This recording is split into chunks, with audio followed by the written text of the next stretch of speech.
জি বাংলার জনপ্রিয় ধারাবাহিক জোয়ার ভাটার নতুন প্রোমো প্রকাশ্য আসতেই দর্শকদের মধ্যে শুরু হয়েছে জোর চর্চা। প্রোমোতে দেখা যাচ্ছে দিদিকে অন্যায়ের পথ থেকে ফিরিয়ে আনতে দৃঢ় প্রতিজ্ঞা উজির। কিন্তু নিশার পাতা বোমার বিস্ফোরণে কি শেষ হয়ে যাবে উজির জীবন? এই প্রশ্নই এখন ঘুরপাক খাচ্ছে দর্শক মহলে। এরই মধ্যে অভিনেত্রী আরাত্রিকা মাইতির একটি ফেসবুক পোস্টে নতুন করে উস্কে দেয় জল্পনা।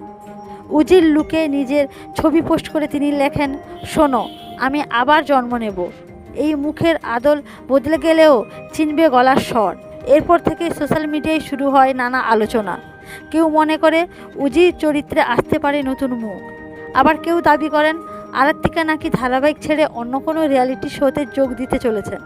তবে এই সমস্ত জল্পনায় জল ঢেলেছেন স্বয়ং আরাত্রিকা। তিনি জানিয়েছেন জোয়ার ভাটা থেকে তিনি কোথাও যাচ্ছেন না।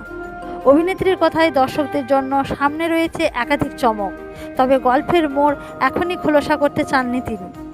আরাত্রিকা আরও জানান, ধারাবাহিকের আসন্ন পর্বেই দর্শকদের অনেক প্রশ্নের উত্তর মিলবে। একই সঙ্গে বিগ বস বাংলায় যোগ দেওয়ার গুঞ্জনকেও সম্পূর্ণ উড়িয়ে দিয়েছেন অভিনেত্রী। তার দাবি, এই ধরনের গুজব কিভাবে ছড়াচ্ছে সে বিষয়ে তার কোনো ধারণা নেই। ফলে আপাতত এটুকু স্পষ্ট, আরাত্রিকা মাইতি জোয়ার ভাটার সঙ্গেই রয়েছেন। তবে উজির ভাগ্যে ঠিক কী অপেক্ষা করছে তা জানতে দর্শকদের নজর রাখতে হবে আগামী পর্বগুলিতে।